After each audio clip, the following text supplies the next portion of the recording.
ઉત્તર ગુજરાતના ભાગોમાં વાતાવરણમાં પલટો જોવા મળ્યો। અરવલ્લીના કેટલાક વિસ્તારોમાં કમોસમી વરસાદ પણ પડ્યો।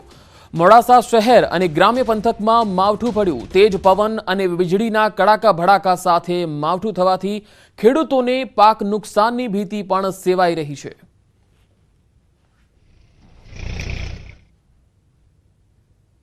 ભગવાનને હવે કે માફ કર, ચોમાસામાં પણ એટલી બધી પરિસ્થિતિ ખરાબ કરી છે પરિસ્થિતિ, અને એમાં પાછું આ તો પડ્યા ઉપર પાટું મારવાની જેવી પરિસ્થિતિ હાલ ખેડૂતની થઈ છે અને લગ્નવાળાની પણ થઈ છે।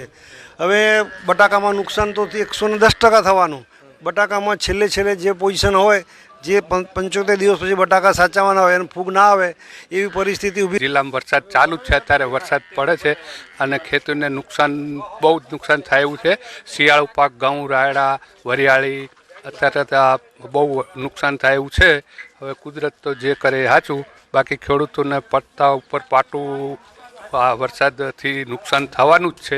અરવલ્લી જિલ્લામાં વાતાવરણમાં પલટો થવાની આગાહી પ્રમાણે જ વહેલી સવારથી માવઠાની શક્યતાના આધારે કેટલાક વિસ્તારમાં માવઠું પડ્યું છે। ખાસ કરીને મોડાસા શહેર તેમજ ગ્રામ્ય પંથકમાં માવઠું જોવા મળી રહ્યું છે। ઠંડીમાં પણ વધારો જોવા મળી રહ્યો છે। દ્રશ્યો તમને બતાવીશ, ખેતરમાં ઊભા છીએ, ખાસ કરીને ઘઉંનું જે વાવેતર છે તે જોઈ શકાય છે દ્રશ્યોમાં। અને મહત્વની વસ્તુ છે કે ખેતરોમાં કેટલીક જગ્યાએ પાણી ભરાયા છે। તેવા સંજોગોમાં ઘઉં, બટાકા, મકાઈ સહિતના જે વરિયાળી, ચણા આ પાકોમાં નુકસાનની શક્યતા ઊભી થઈ છે। સૌથી વધુ નુકસાન બટાકામાં થઈ શકે છે। આપ જોઈ શકો છો કે વાદળછાયું વાતાવરણ હજુ પણ યથાવત છે।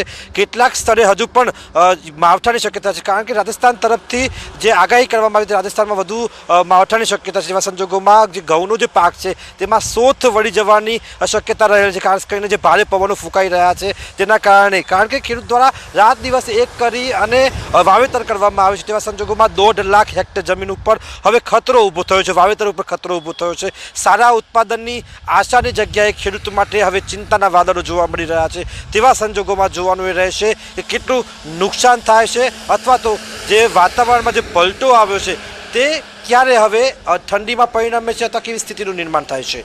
હાર્દિક પટેલ, ન્યૂઝ 18 ગુજરાતી, અરવલ્લી।